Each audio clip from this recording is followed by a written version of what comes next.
യേശു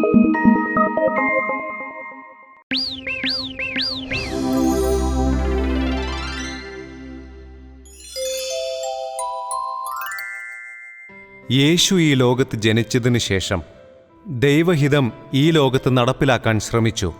ദൈവം മനുഷ്യരെ എത്രമാത്രം സ്നേഹിക്കുന്നുണ്ടെന്ന് യേശു അവരെ അറിയിച്ചു. യേശു ദൈവപുത്രനായിരുന്നു. ദൈവസ്നേഹം വെളിപ്പെടുത്തുവാനായി അദ്ദേഹം ത്യാഗത്തിന് പോലും തയ്യാറായി.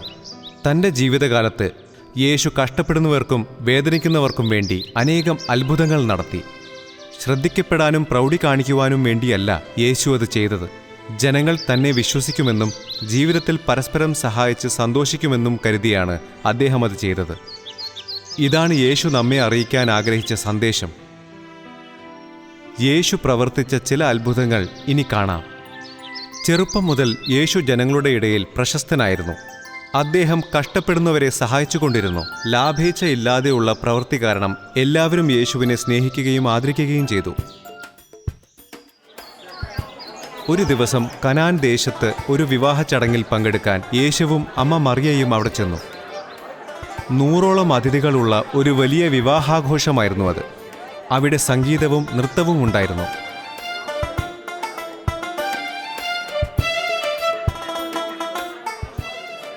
എല്ലാവരും നവദമ്പതികൾക്ക് ശോഭനമായ ഒരു ഭാവി ജീവിതം ആശംസിക്കുകയും അനുമോദിക്കുകയും ചെയ്തു. എല്ലാവർക്കും വലിയൊരു സദ്യ ഏർപ്പാടാക്കിയിരുന്നു. അക്കാലത്തെ സമ്പ്രദായപ്രകാരം ആഘോഷങ്ങളിൽ വീഞ്ഞ് പതിവായിരുന്നു. വിവാഹാഘോഷവേളയിൽ അതിഥികൾക്ക് വിളമ്പാൻ വീഞ്ഞ് തീർന്നുപോയെന്ന് ആതിഥേയൻ അറിയിച്ചു. എന്താണിത്? വീഞ്ഞ് തീർന്നുപോയെന്നോ? എന്റെ ദൈവമേ, എല്ലാം കുഴഞ്ഞല്ലോ. ഞാനിനി എന്ത് ചെയ്യും? ഇനിയും ധാരാളം അതിഥികൾ വരാനുണ്ടല്ലോ. ഞാൻ അവർക്ക് എന്തു കൊടുക്കും? എന്തു പറ്റി? എന്തിനാണ് ഇങ്ങനെ വിഷമിച്ചിരിക്കുന്നത്? വീഞ്ഞ് തീർന്നുപോയിരിക്കുന്നു. അതിഥികൾക്ക് കൊടുക്കാൻ നമ്മുടെ പക്കൽ ഇനി വീഞ്ഞില്ല. എന്റെ ദൈവമേ, കുഴപ്പത്തിലായല്ലോ. നമ്മൾ ഇനി എന്ത് ചെയ്യും? എനിക്കറിയില്ല. നിനക്കിത് എന്തു പറ്റി? നീ എന്തിനാണ് കരയുന്നത് ഹന്ന? നിന്നോട് എന്തു പറയണമെന്ന് എനിക്ക് അറിയില്ല മറിയ. ഞങ്ങളുടെ പക്കൽ ഉണ്ടായിരുന്ന വീഞ്ഞ് കഴിഞ്ഞുപോയി. അതിഥികളോട് ഞങ്ങൾ എന്ത് ഉത്തരം പറയും?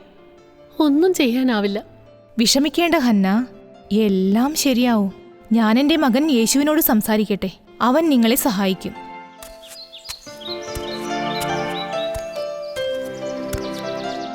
നീ അവരെ സഹായിക്കണം.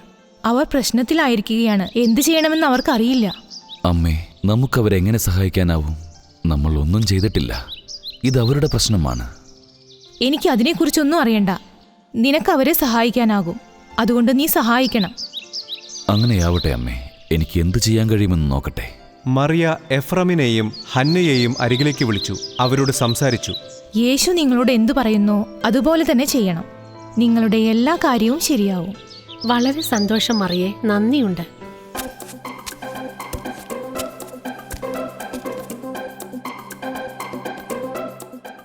ഒഴിഞ്ഞ വീപ്പകളിലെല്ലാം തന്നെ വെള്ളം നിറച്ചു വയ്ക്കൂ. എന്നിട്ട് അവയെല്ലാം മൂടി വയ്ക്കണം. എഫ്രം ആദ്യം ആശ്ചര്യപ്പെട്ടുവെങ്കിലും പിന്നീട് വീഞ്ഞിന്റെ വീപ്പകളിൽ വെള്ളം നിറയ്ക്കുവാൻ ആജ്ഞാപിച്ചു. യേശു വീപ്പകളുടെ അടുത്തെത്തി അവയെ അനുഗ്രഹിച്ചു. ഇനി നിങ്ങൾക്ക് ഇവിടെ മൂടി വച്ചിരിക്കുന്ന വീപ്പകളെല്ലാം പരിശോധിക്കാം. എഫ്രം വീപ്പകളുടെ മൂടികൾ തുറന്നു നോക്കിയപ്പോൾ അതിനകത്ത് മുഴുവനും വീഞ്ഞ് നിറഞ്ഞിരിക്കുന്നതായി കണ്ടു. എനിക്ക് വിശ്വസിക്കാനാവുന്നില്ല. യേശുവേ, ഇതെങ്ങനെയാണ് സംഭവിച്ചത്? ഇത് അത്ഭുതം തന്നെയാണ്. നന്ദി യേശുവേ, താങ്കൾ തീർച്ചയായും ദൈവപുത്രൻ തന്നെയാണ്. സമാധാനത്തോടെ തിരിച്ചു പോകൂ. ഈ അത്ഭുതത്തെ കണ്ട എല്ലാ അതിഥികളും വിസ്മയിച്ചുപോയി. യേശു ദൈവത്തിന്റെ സ്നേഹത്തിന് പാത്രനാണെന്നവർ മനസ്സിലാക്കി. യേശുവിലുള്ള വിശ്വാസം കാരണം രോഗവിമുക്തയായ ഒരു സ്ത്രീയുടെ കഥയാണിത്. ഒരിക്കൽ യേശു തന്റെ അനുയായികളുമായി ഒരു പട്ടണത്തിലേക്ക് പോവുകയായിരുന്നു. ആ പട്ടണത്തിൽ അനേക വർഷങ്ങളായി വേദനാജനകമായ ഒരു രോഗം ബാധിച്ച ഒരു സ്ത്രീ ഉണ്ടായിരുന്നു. അവർ രാജ്യത്തെങ്ങുമുള്ള വൈദ്യന്മാരെയെല്ലാം കണ്ടു. എന്നാൽ എത്രയൊക്കെ പരീക്ഷിച്ചിട്ടും ഒരുപാട് വർഷങ്ങൾ കഴിഞ്ഞുപോയിട്ടും ആ വേദനയ്ക്കൊരു മാറ്റവും ഉണ്ടായില്ല. അത് കൂടുതൽ മോശമാവുകയായിരുന്നു. ഒരു ദിവസം അനേകം ജനങ്ങളാൽ ചുറ്റപ്പെട്ട് ഒരാൾ ആ വഴി നടന്നു പോകുന്നതായി അവൾ കണ്ടു. അദ്ദേഹത്തെ വ്യക്തമായി കാണാനായി അരികിലേക്ക് അവൾ ചെന്നു.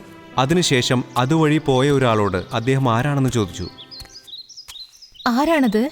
അദ്ദേഹമാണ് യേശു, ദൈവത്തിന്റെ പുത്രൻ. അദ്ദേഹം ശിഷ്യന്മാരോടൊത്ത് ഈ പട്ടണത്തിലൂടെ യാത്ര ചെയ്യുകയാണ്.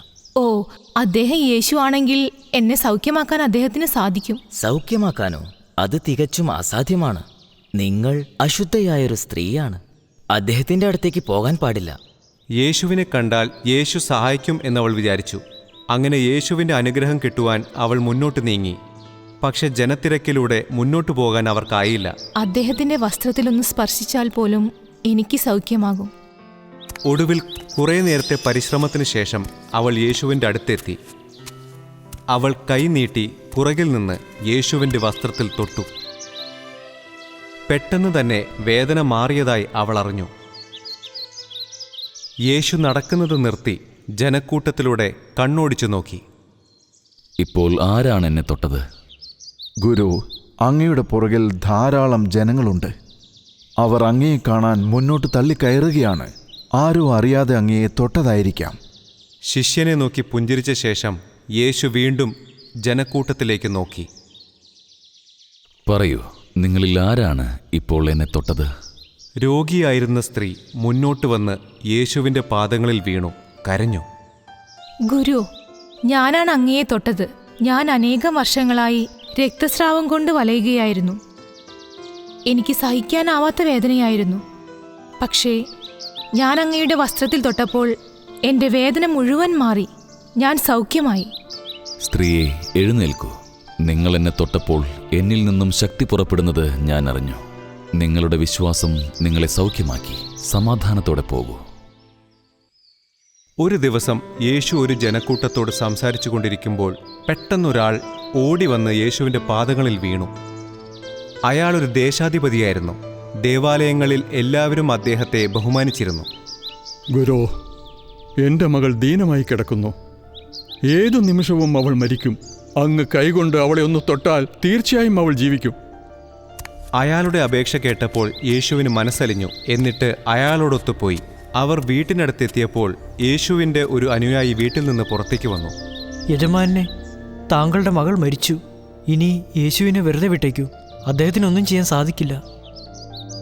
ദേശാധിപതി ഇത് കേട്ട് ഞെട്ടിപ്പോയി. അയാളൊരു നിമിഷം നിശബ്ദനായി. എന്നിട്ട് മകളുടെ പേര് ഉറക്കെ വിളിച്ച് കരയാൻ ആരംഭിച്ചു. സഹോദര, നിങ്ങൾ ഭയപ്പെടാതിരിക്കൂ. നിങ്ങളുടെ വിശ്വാസത്തെ മുറുകെ പിടിക്കൂ. യേശു പിന്നീട് തൻ്റെ ശിഷ്യന്മാരുടെ നേരെ തിരിഞ്ഞ് ചിലരെ പേര് പറഞ്ഞു വിളിച്ചു. പത്രോസേ, യോഹന്നാനെ, യാക്കോബേ, എൻ്റെ കൂടെ ഭവനത്തിനകത്തേക്ക് വരൂ.